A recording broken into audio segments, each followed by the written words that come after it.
जे अकीदे ते पुख्ता ऐं क़ाइम रहंदा। इहो हथ मथे खणी इहो वादो करियो, इहो अल्लाह खे हाज़िर नाज़िर समझी इहो अहद करियो त पंहिंजो अकीदो मज़बूत रखंदासीं। तव्हां सुन्नी अहले सुन्नत आहियो। अहले सुन्नत को फ़िरक़ो न आहे, अहले सुन्नत जमात आहे। ही उहा जमात जिन लाइ महबूब करीम फरमायो मां अलैहि वसहबी आऊं ऐं मुंहिंजा सहाबी जे तरीक़े ते आहिनि, जे नक्श कदम ते आहिनि मुंहिंजा सहाबी आहिनि, उहा जमात अहले सुन्नत आहे। अहले सुन्नत जमात आहे। ही सवाद आज़म आहे। ऐं हिन खां जेको अलॻि थियो उहो फ़िरक़ो आहे, उहो फ़िरक़ी आहे। अहले सुन्नत खुश नसीब आहियो, अमी जमात नाजिया आहियो। सैयदना हज़रत इमाम ज़ैनुल आबिदीन रज़ी अल्लाह ताला अन्हु आइमा अहल बैत जो मशहूर इमाम आहे, जंहिंमां अहल बैत अतहार जो नस्ल पाक हलियो आहे। उन खां के माण्हू सुवाल कयो त महबूबन करीमन फरमायो मा अना अलैहि वसहबी, जेको मुंहिंजे ऐं मुंहिंजे सहाबनि जे नक्श कदम ते हूंदो उहो ई मुसलमान आहे, उहो ई जन्नती आहे, उहो ई जमात नाजिया मां आहे। तव्हां इहो असांखे इहो ॿुधायो, इहो असांखे इरशाद फरमायो। हर को माण्हू दावा कंदो, अॼु बि दावा कनि था त असीं साहबा खे मञण वारा आहियूं, साहबा जा गुलाम आहियूं, साहबा जे जलसा कढनि था, रैलियूं कढनि था।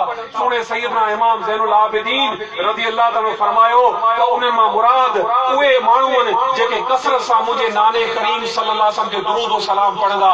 अमी खुश नसीब आहियो, अहले सुन्नत जी पहचान। अमी कसरत सां असीं महबूबन करीमन ते दुरूद पढ़ूं था ऐं दुरूद असीं त पढ़ूं था पर ख़ुद खुदा जी ज़ात जो वज़ीफ़ो दुरूद शरीफ़ आहे। कसरत सां सलातो सलाम पढ़ो।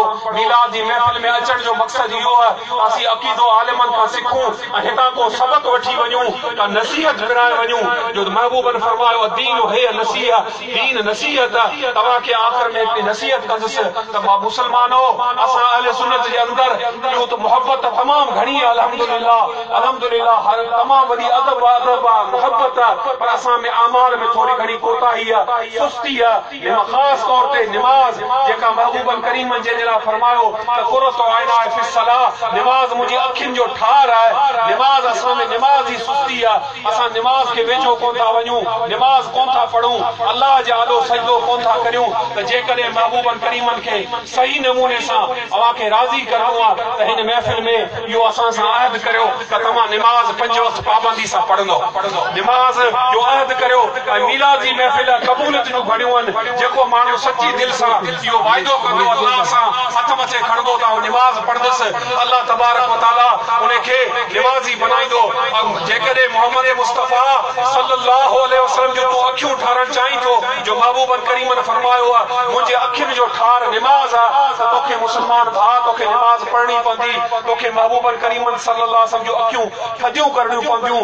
निमाज़ असल निमाज़ जेका आहे उहा सभु कुझु निमाज़ जे अंदरि आहे। अल्लाह जो कुर्ब, अल्लाह जी रहमत, अल्लाह जो रज़ामंदो सभु निमाज़ में आहे। औलिया, वली, पीर, फ़कीर, आलिम, सही ज़िंदगी अल्लाह जे आॾो